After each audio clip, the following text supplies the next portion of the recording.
Amigos, buenos días, ¿cómo están? Soy Bernie, Silver Bell Concierge. Había prometido que estaría con ustedes todos los miércoles.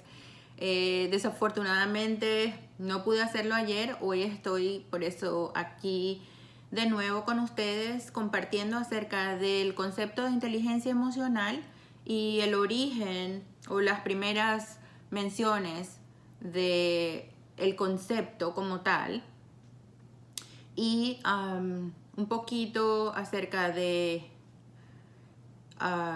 cómo se estructura por la persona que populariza el concepto, que fue Daniel Goleman, y cuáles son los elementos contenidos dentro de los dominios o las competencias del mismo. ¿Okay?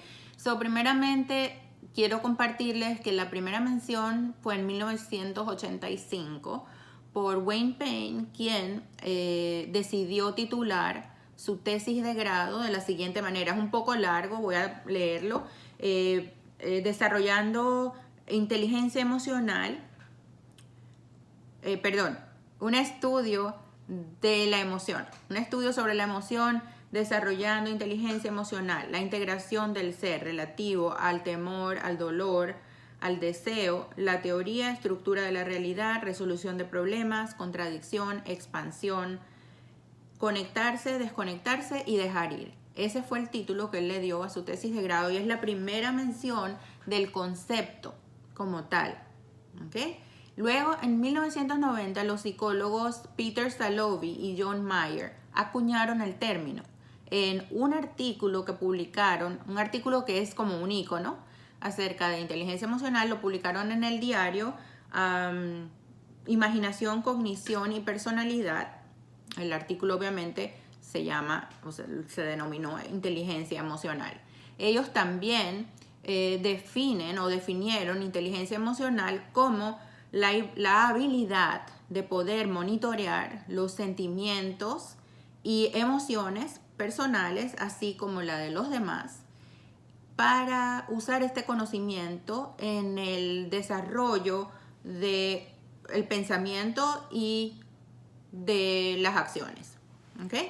Entonces, es luego en 1995 que Daniel Goleman, psicólogo, quien para ese entonces escribía artículos de ciencia para el New York Times, publica el libro titulado Inteligencia Emocional y por qué esta es más importante que tu cociente intelectual.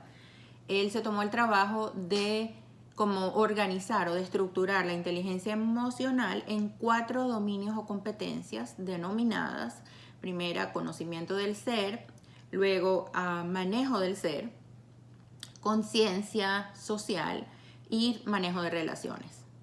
Son 4 competencias o dominios y están subdivididos en 2 elementos, que en primer lugar es la conciencia personal de tus propias emociones, ¿verdad? Y cómo estas funcionan para ti influenciando tus pensamientos y tus acciones, y cómo funciona esto, cómo funciona tu mundo interior.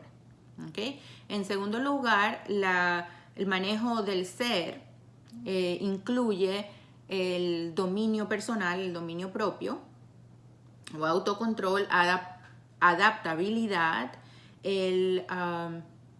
orientación hacia los logros y un enfoque positivo de la vida. ¿Okay?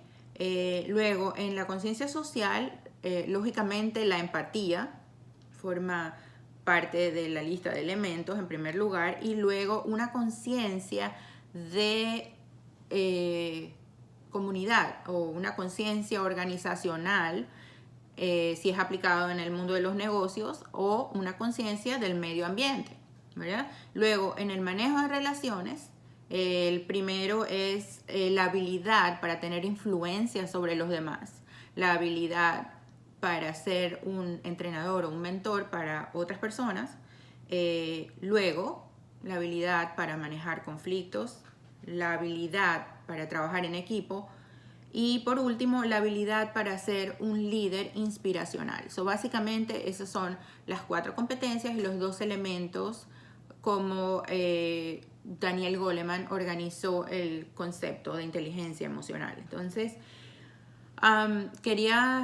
Eso simplemente es como una introducción, ¿verdad? Vamos a estar yendo poquito a poco como más en detalle en todas estas cosas, pero quería mencionarles que encontré un artículo muy interesante acerca de la palabra emoción y fue en el website del Centro Nacional de Información de Biotecnología y la Biblioteca Nacional de Medicina de los Estados Unidos.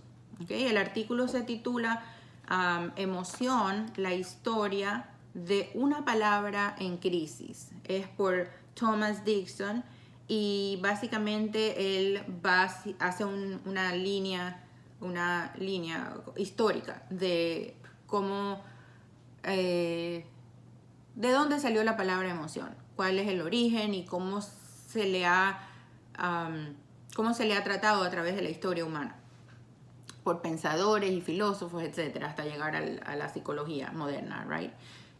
¿Cierto? Entonces, es muy interesante saber que apenas se adoptó esta palabra, emoción, en el siglo XVII del francés, emotion o emoción, no sé cómo se pronuncia en francés, pero quería decir algo muy distinto a lo que lo conocemos hoy en día. Era básicamente, significaba un motín o una especie de disturbio en la población. Y es solamente en el siglo XIX que Thomas Brown, un filósofo moral, decidió usar la palabra emoción para clasificar los apetitos, las pasiones y los afectos, incluirlo todo bajo esa palabra, bajo el término emociones. Entonces, o emoción. Me pareció interesantísimo y luego mañana voy a estar subiendo un video donde voy a ir un poquito más en detalle sobre cómo los filósofos y los teólogos manejaban estas emociones o estas cosas, los afectos, pasiones y apetitos, etcétera, y cómo es el punto de vista para muchos científicos hoy en día y psicólogos, qué opinan acerca de esta palabra emoción. Es muy interesante. Y entonces mañana voy a subir el video con un poquito más de información. Por ahora los voy a dejar y entonces espero que tengan un día precioso y que tengan un fin de semana aún mejor. Y Dios los bendiga, los quiero mucho, bye.